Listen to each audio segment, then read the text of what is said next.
Hello, everyone. Welcome to Avaya University's Healing from Childhood Trauma. I am Ande Anderson. My partner, Ike Allen, and I are the founders of Avaya University and Enlightenment Village. Thanks so much for being here. And in this event, we're talking with some really incredible fellow experts. We're talking with psychologists, therapists, podcasters, doctors, authors, and more about how to heal from your experiences of childhood trauma. And today our guest is going to be talking about gifts of your traumatic past. So please welcome Dr. Ande Baranowsky. Hi there.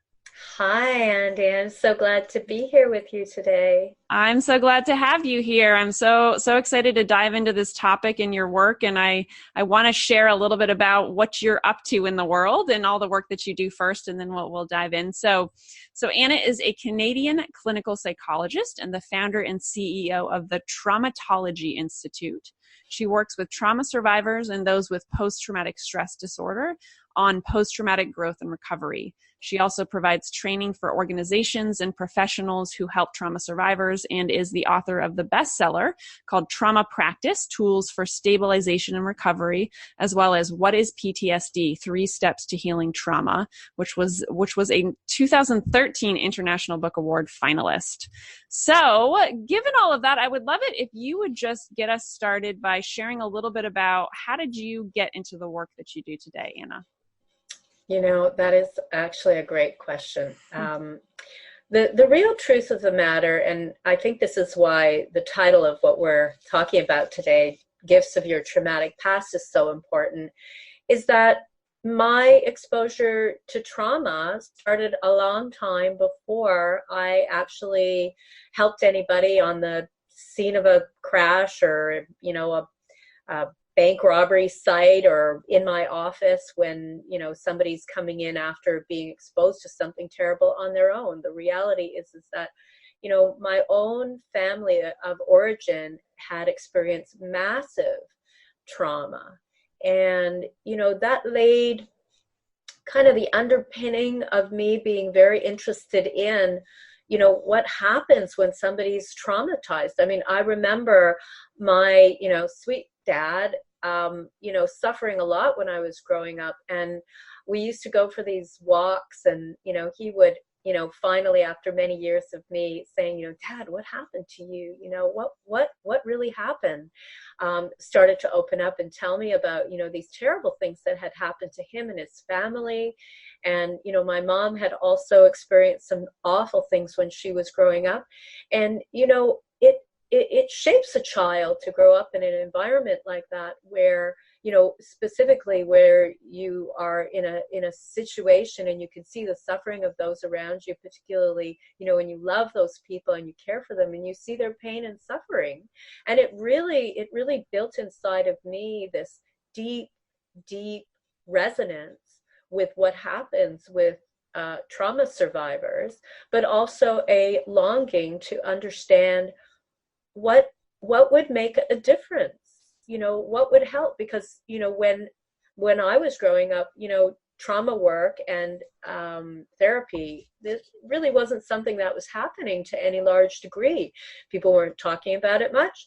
They weren't doing the work. They didn't have mechanisms that really made a difference. And when I finally went to school, I had these very interesting experiences where I would get referred these clients, and they often seem to have pretty significant traumas. And then my supervisors would frequently say to me, oh, you shouldn't have been referred that client. That's a very difficult case. And,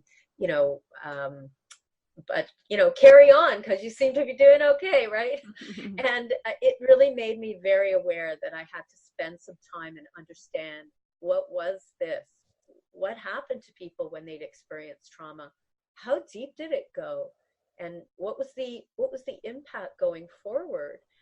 And, one of the things that really made me realize that, a trauma can impact us in very many different ways is that I could see that even though my father had been so severely traumatized, he had this like real sweetness about him.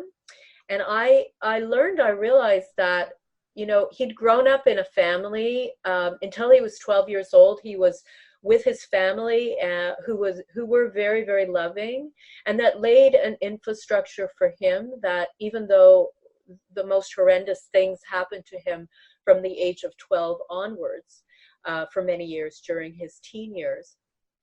He'd actually had so much sweetness in his life that, after he was able to, be like a really sweet dad and very loving and kind and show a lot of, the good qualities that a father would need to, even though he'd experienced so much difficulty. And I mean, not saying that he didn't suffer. I mean, he suffered greatly, but there was this genetic component, and also what he'd been exposed to. So both nurture and nature were playing into, who he was and how he navigated massive trauma. And, that's really, really important to realize that, you can be exposed to terrible things and you can come out of it okay, or you can start to recognize that there is an infrastructure that can be built internally when you've been exposed to massive trauma, or when your family has been exposed to massive trauma. So, I mean, one of the things that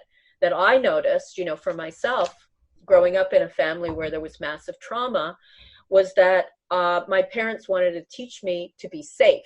And one of the ways in which they taught me to be safe was to basically tell me that, speaking up, having a voice, being visible, that was not safe. And that became part of my infrastructure. That meant that I had to really work with my own voice to be able to learn how to feel safe sharing, and joining into the larger human community was a very important thing, very big part of that. And also being able to see how that infrastructure was alive inside of all of us, that infrastructure of pain and suffering, however it's built inside of you, will follow you along. And so learning different ways of facing that infrastructure and working with it so that it doesn't have as big as an impact on you. Like, what are the lessons that you learned, or what were the lessons that were transferred to you genetically or through the epigenetics? And I'll talk a little bit about that going forward. Become a very, very important piece of how you navigate your life, but also what could potentially be your gifts. Because I look at this history, the history that came through my family, as part of my gift, because it allowed me to really see where the wounds were and what I needed to learn in order to be the person that I needed to be, the person who I was supposed to be. And I look at this as evolution.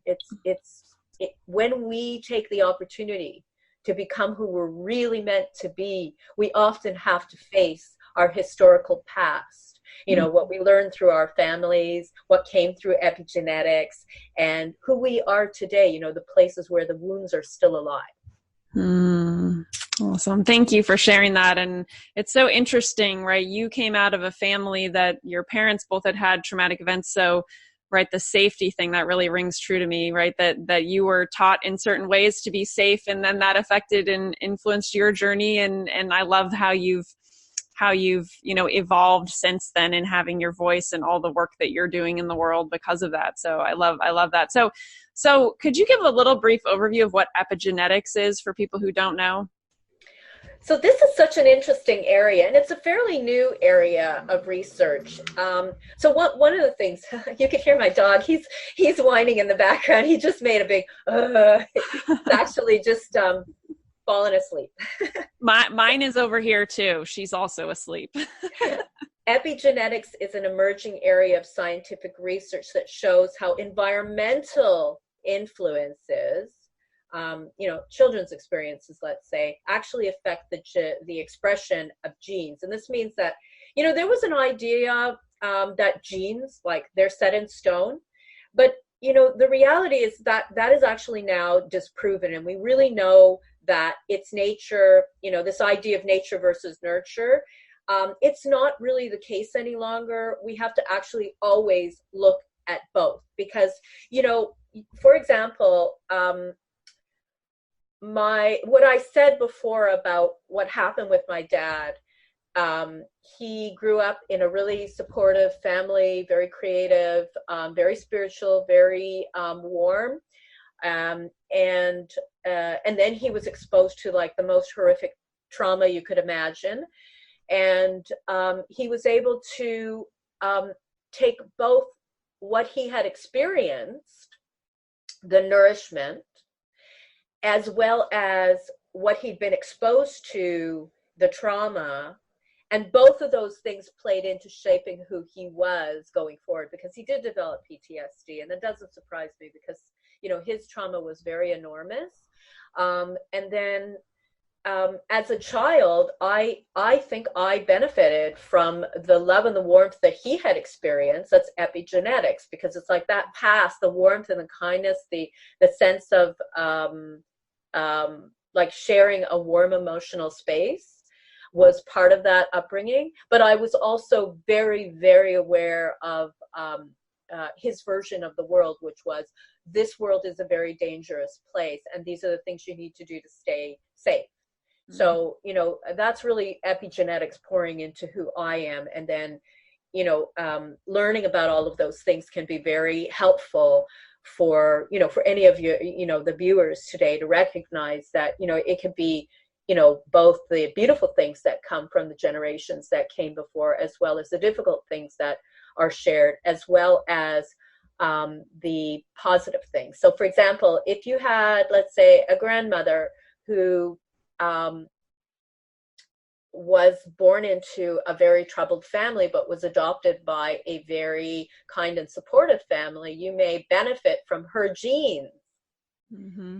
You know, whereas if she stayed with, let's say, a family which was very troubled and dysfunctional, and where there was, you know, a lot of difficulties with abuse, you may struggle with some of the things that come up as a result of that. And I think it's really useful. One of the things that we do in our training programs is we get people to do traumograms. Like, they're genograms, but they're traumograms. And I have people kind of look at what happened to your grandparents or your great-grandparents, your parents, yourself. You know, how is it that their stories, you know, whatever they might be, pour into your life today? So, for example, one woman was telling me, you know, in a clinical setting, that she was always terrified of fire. And we did a genogram, and it turned out that, in fact, in this case, her grandmother had lost everything in a family fire. It was a very dangerous situation. There was almost loss of life. You know, there was, you know, a lot of terror in that event.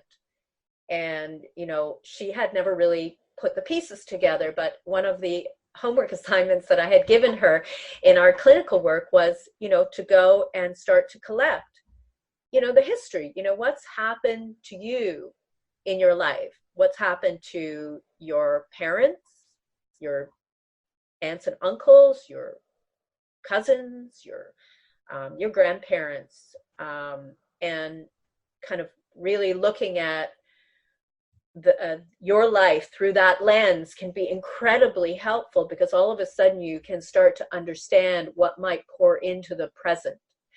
Now, there's some interesting research on epigenetics, and it's worth mentioning that, you know, in human studies, it's very hard to really track it, because, you know, we have human generations in, you know, 20 and 30 years, whereas a lot of the early research on epigenetics looks at, in terms of animals, looks at mice, and, you know, their generations look like every 30 to 40 days or so. And so you end up being able to track things. And if a mouse is exposed in one generation, the first generation, let's call it, to a stressor that's paired with, let's say, a scent or some kind of stimula, then 2 and 3 generations later, if that mouse, the offspring of the first generation, is exposed to the same stimuli without the stressor, without it being a difficult, stressful event, let's say just a scent or a sound with no associated stressor, that animal will respond as if they are being exposed to something stressful. Got it. And so we have to recognize that, you know, these kinds of things can pour through the generations, and that it's meaningful to know what your history is, and it's meaningful to put it within the context of the fact that we have a kind of internal infrastructure of beliefs and patterns and mechanisms for dealing with our lives, and we rely on that infrastructure, you know, to make decisions, to keep us well, to make new choices, you know, to figure out what our next step in life is. And, you know, when we're dealing with an infrastructure, when we're using an infrastructure that may have been something that kept our parents or our grandparents safe, or something we learned when we were 6 years old, it really may not serve us today. And if we did some reflection on the areas of our lives where we struggle, or we sense that things are not going as they should or as well as they could, or I'm being reactive in places where there's really no danger, we need to really spend time with that, because that's coming from a place where old infrastructure is determining how we're going to respond to our lives today. And you can see how that could steal from who we can be.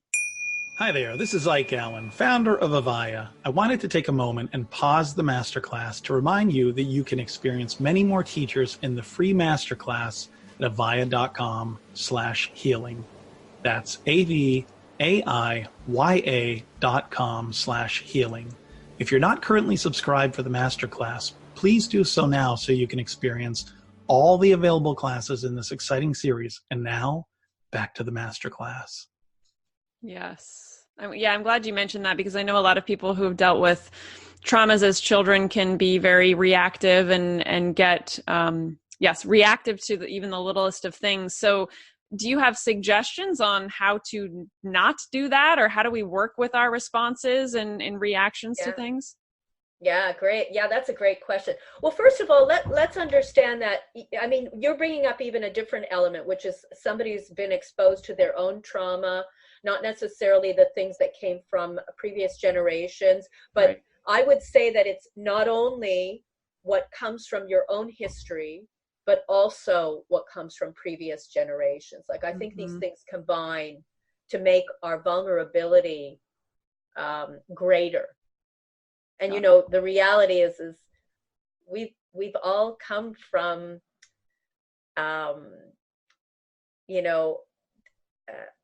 cave dwellers, basically, running away from saber-toothed tigers, right? I mean, we need to have a strong and reactive nervous system that can ignite fight or flight so we can get out of danger quickly. So this is actually a good thing, that we can respond. It's just not useful when it's old trauma that has been unresolved. So I really strongly encourage people to find a good local therapist, or, kind of work deeply on the mechanisms that can help to shine light on those areas that are unresolved. I'm going to talk about that in a minute, but you know what? I think I'm going to show you something first, because it demonstrates something really well. Okay. These beads.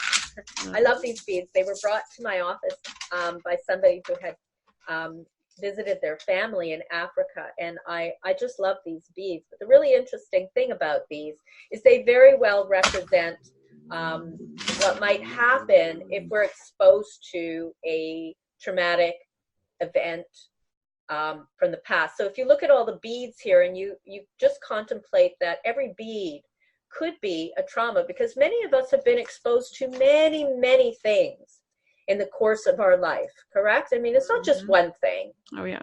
However, if we've got a whole bead full of really difficult experiences, the problem is that these experiences from the past get stored in our brain in a very particular way that makes any bead, any current trauma will shake up the whole chain. Got it. But even more significant is, it doesn't have to be a trauma. It could be a reminder of the trauma. It could be something that just evoked a conversation you had. It could be seeing a certain color or car, or hearing a sound, or having a conversation, or having a lower level stressful event. So what could happen is, let's say you get onto a bus and the bus driver is very unkind to you for whatever reason, or, starts to move the bus before you've really, you've sat down and you almost fall and you feel really shaken up. So that would be, let's say this little bead here. Uh-huh. Bead here is today's event. However, if these are all the other ones, if I shake this, the whole thing shakes. And that's really what happened.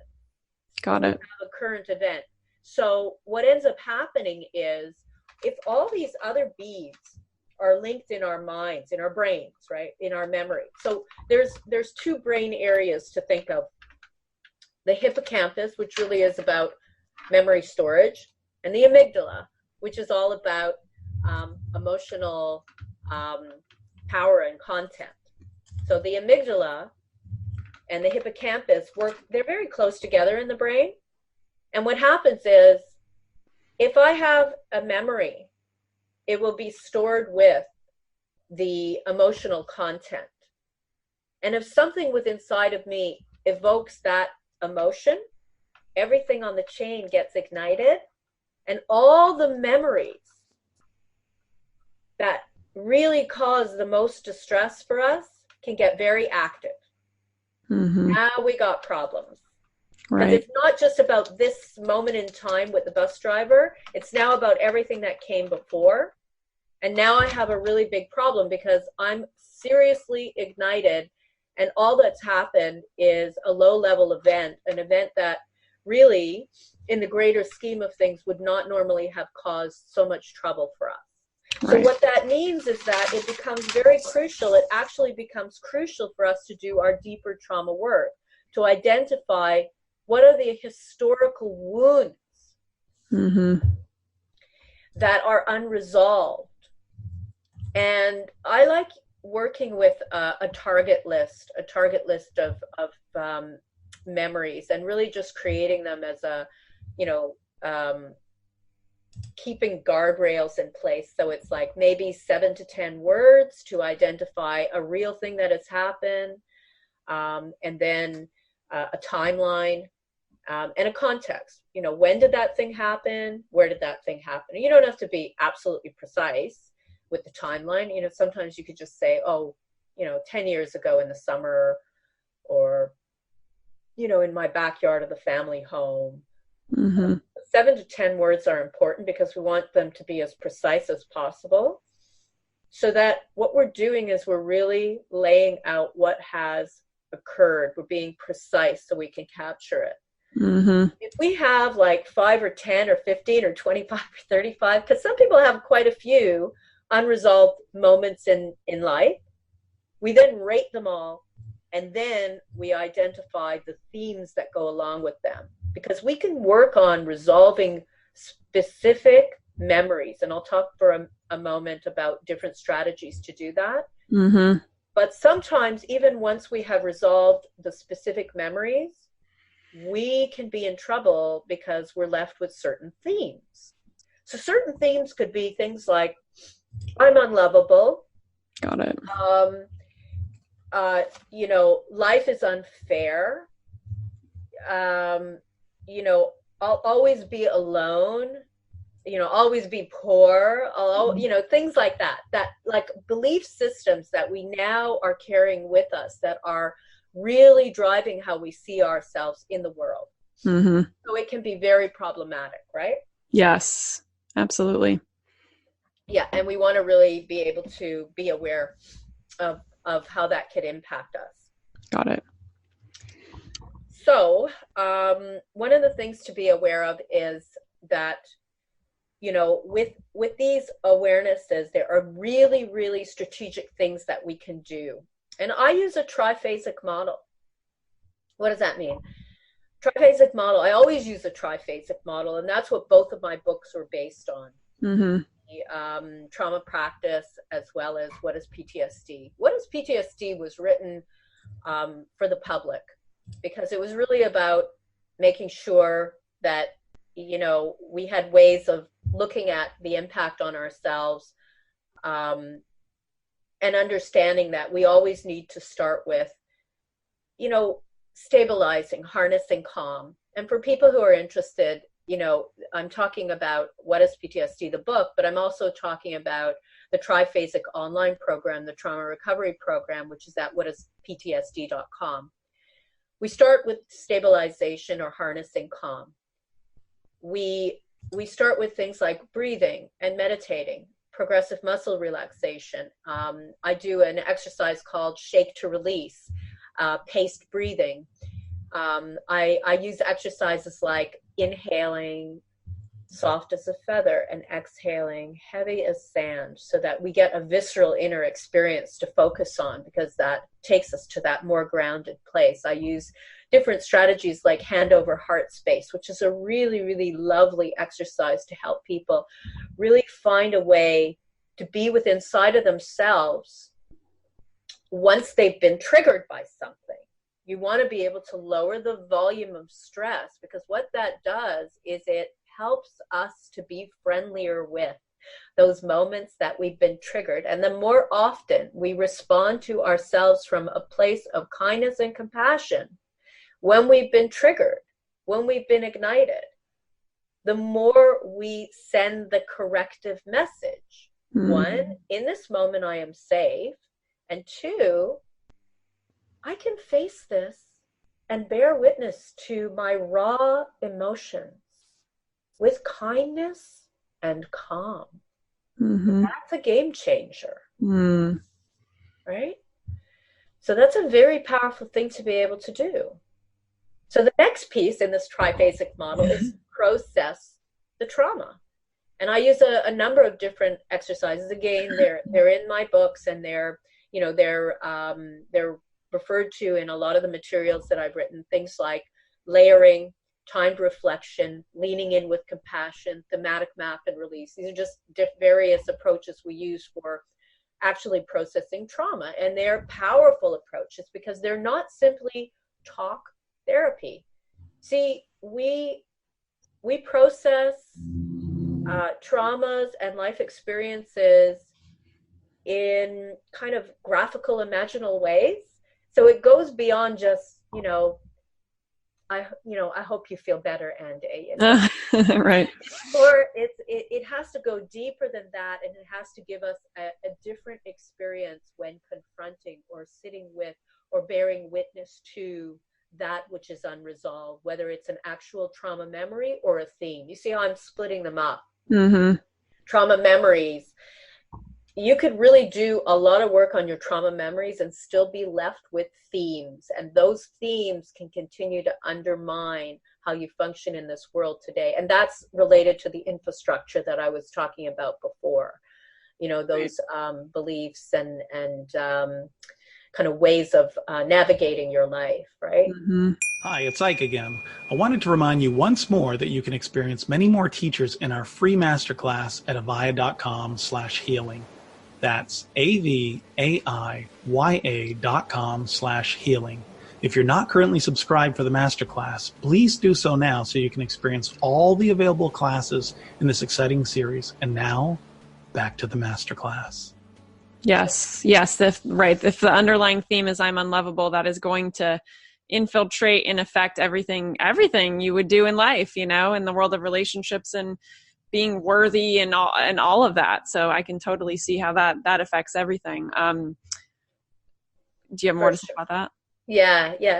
And I mean, finally, once we've really done our trauma processing, whatever approach you take, and I mean, there's many approaches available that are absolutely incredible, helpful. EMDR is one of them. I really, encourage people, if they are trying to figure out different ways of working with trauma, that, you just do some searching around trauma processing. You'll find out a lot about what's current. And that, I like somatic experiencing. I like things that actually engage the body, because, that's where a lot of it lands. And, all of the stuff that we do in the Traumatology Institute and training, what we do is we look at the body, the mind, the way we're thinking, cognitions. Because remember, you can think through something and I can think through something and we'll come to different conclusions. And, what may cause trauma for you may not cause trauma for me. And we have to really be aware of this. Part of that is not just how it impacts the body, but our beliefs about the event itself. Right. Knowing what your pain points are and being able to lean towards those pain points, witnessing them with a friendly, gracious space can be the turning point in our lives, because all of a sudden you are now part of the solution and the evolution. And this is a kind of place of decision. It's like, what does it actually mean to lean towards? Like if you're working with a really terrific therapist, that therapist will share the emotional space with you and help you be in it with kindness and compassion for yourself. If you have a wonderful friend or a partner in life, then, these are the people who will share these spaces. And that's part of the reason why relationships can be so therapeutic, because you look at somebody and you see kindness and space when you're sharing something that is a struggle for you.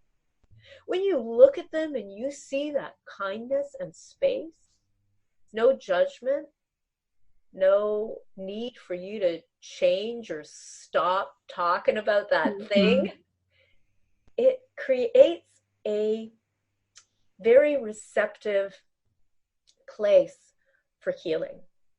And the other piece about, when trauma does ignite, I would also encourage you all to think of it as, or receive it as, accept it inside of you as, so I'm talking about, not just in your brain, your mind, but also in your heart.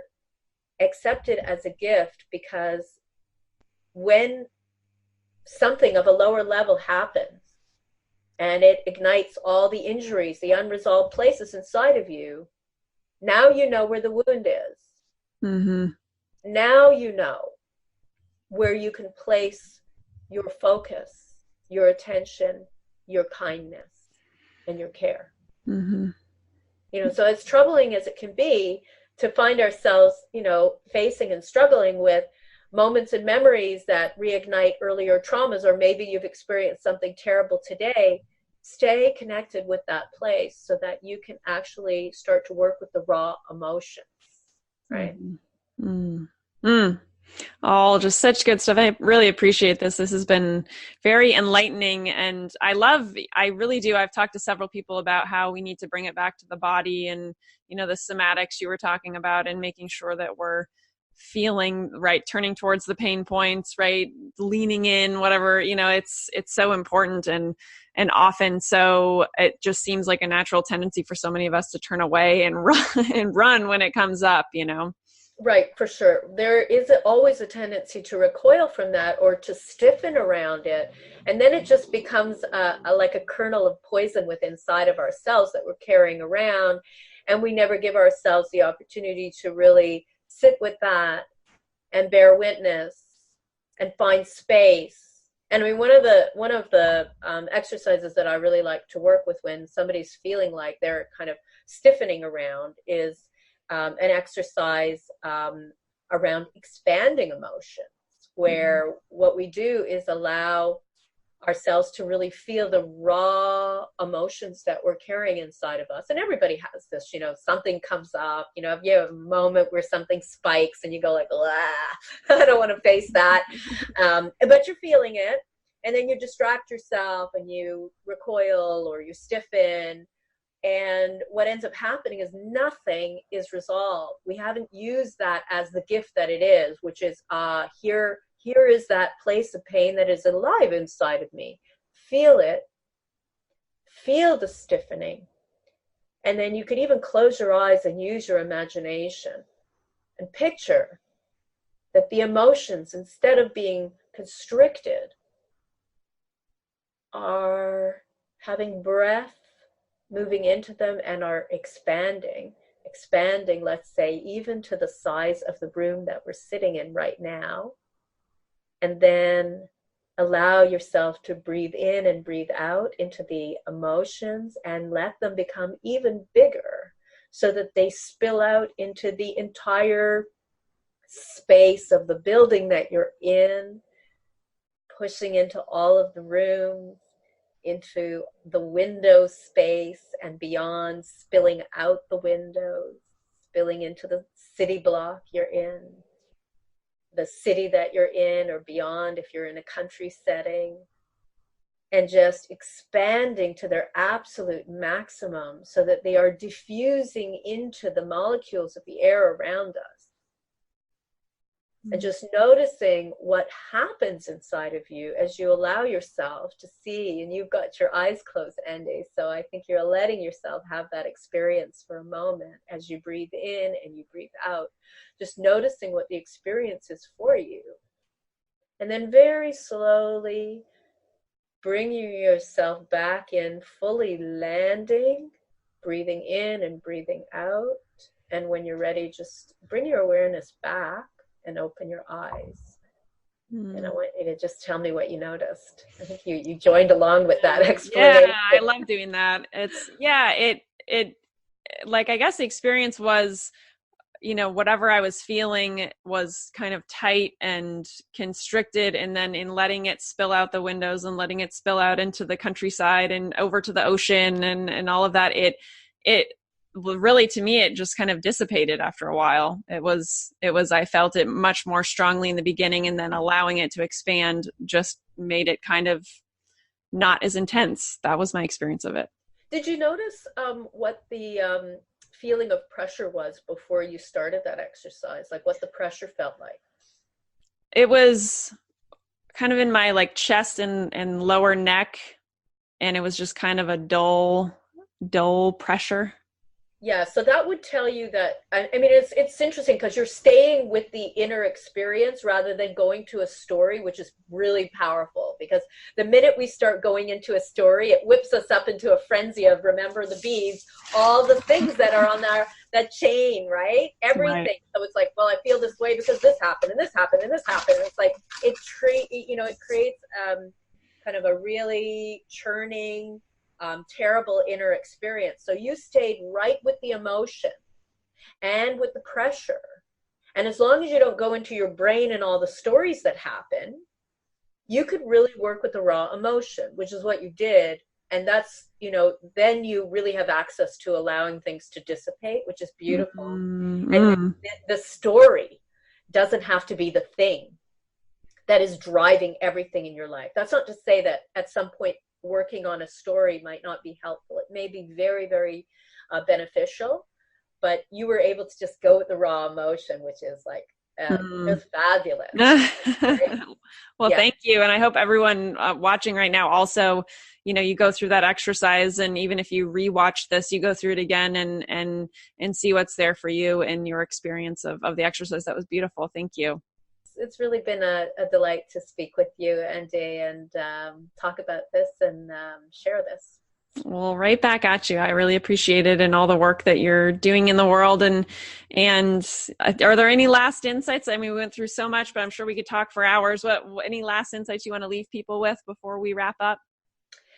Well, I would just say if people are interested in, working on some of the exercises or want to learn more, first, take the approach of being gentle with yourself, following your own kind of wisdom, because you do have wisdom, and you do need to be paying attention to yourself, that if strong emotions come to the surface, choose to bear witness in a way that will be nourishing for you, that will be gentle for you, and that this is a journey. It doesn't all have to happen today. It's something that you peel back the layers one little bit at a time, and that is generally the best approach, one gentle layer at a time. I love it. Thank you. I love it. I love your work. I love your message, and I really appreciate you doing this. Thank you so much, Ande.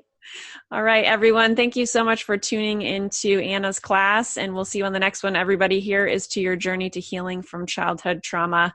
Bye, everybody. Hey, everyone. I just wrapped up another incredible class with Dr. Anna Baranowsky, and she talked with us about gifts of your trauma past. So I really loved her class. I think she really has a very calming, soothing way about her, and she's been doing this work with PTSD and trauma for so long, and it really shows. I think some of the big take-home messages for me were when she talked about, really when she grabbed the beads and showed us this physical representation of how trauma and events in our lives can just string together and do string together throughout our lives. So any current thing that happens to us today, or a reminder of something that happened to us in the past, or some kind of a trigger, can stir up all those beads in the string, right? They're all linked together.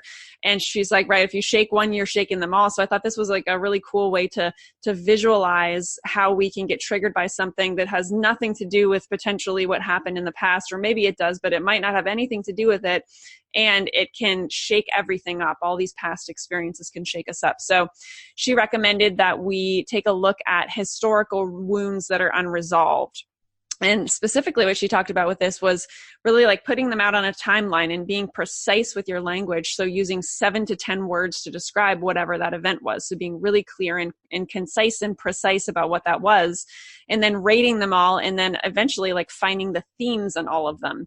So the themes she mentioned were things like I'm unlovable, or life is unfair, or I'll always be alone, or I'll always be poor. You know, these are main like life themes, and I kind of look at them as like big underlying beliefs in life that you might have that if unresolved are going to affect and underlie everything that you do in your life and affect relationships and all of that stuff. So last thing I wanted to mention was how important Anna mentioned it is to witness our pain points with compassion.